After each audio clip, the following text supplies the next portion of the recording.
Historically, one of the greatest barriers to civil rights for people with disabilities has been institutionalized segregation.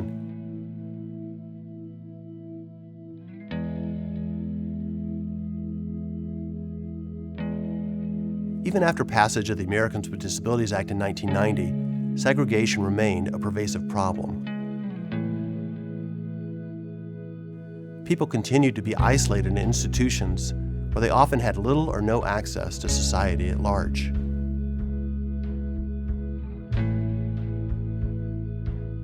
Then in 1999, the state of Georgia denied two women, Lois Curtis and Elaine Wilson, their request to move out of state-operated institutions and into communities of their choosing.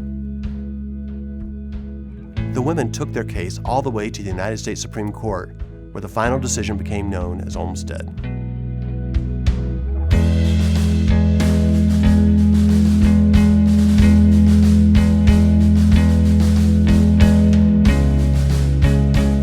On June 22, 1999, the Supreme Court, ruling in favor of Lois and Elaine, determined that unjustified institutionalization is itself discrimination. One of the rationales for why they thought it was discrimination to needlessly institutionalize people with disabilities is that it perpetuates stereotypes and assumptions that people with disabilities are incapable or unworthy of participating in mainstream society. And the Supreme Court got that. Yeah, freedom. Why do you talk about freedom? Because you do a lot of artwork. Yeah. What does freedom mean to you? Something that you know about your life and use in amateur.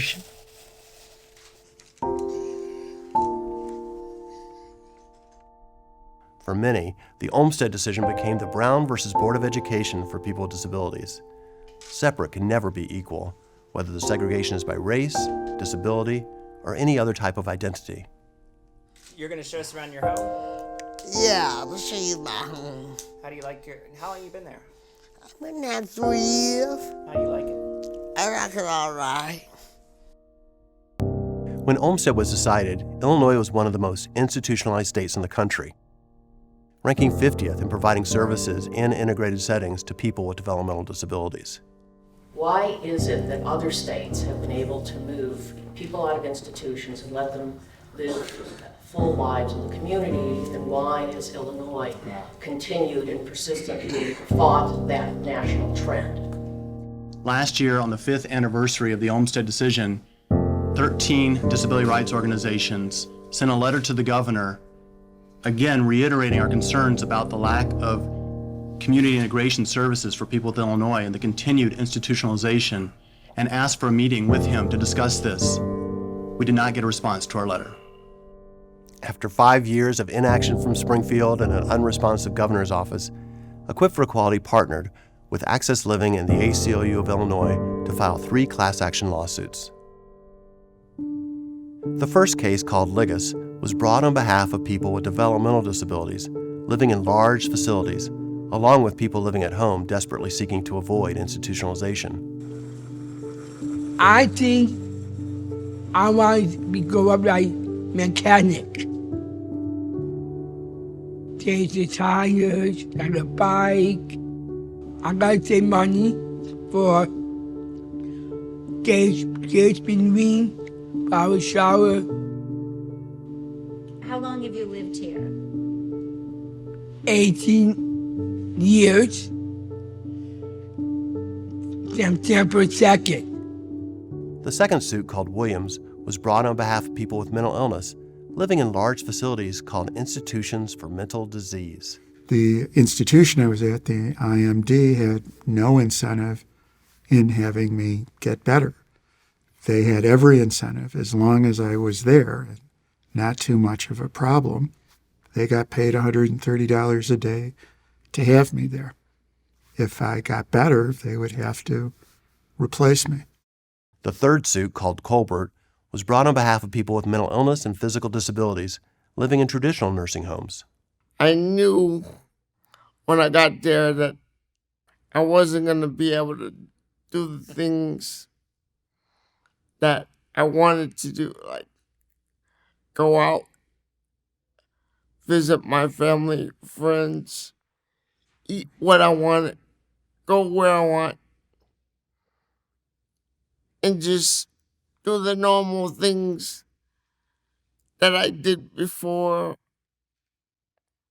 I acquired my disability.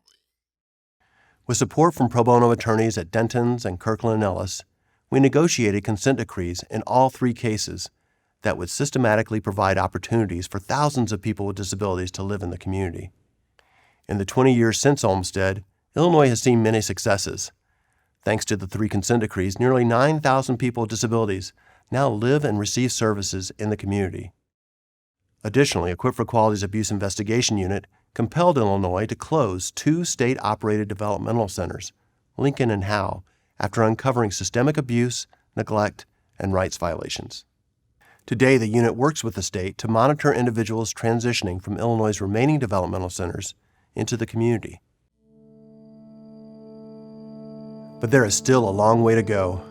Thousands of people with disabilities continue to live in institutions throughout the state. Illinois has also violated all 3 Olmstead consent decrees by failing to move the required number of people into the community or by not providing sufficient resources for those who've already moved into the community. We are encouraged, however, by the Pritzker administration's commitment to fully implement Olmstead and to comply with the 3 consent decrees. All of us at Equip for Equality look to the 20th anniversary of Olmstead as an opportunity to reflect on the monumental impact it's had on the lives of people with disabilities, and we recommit to our goal of ensuring that every person with a disability in Illinois has the freedom and supports to live fully actualized lives in the setting of their choice.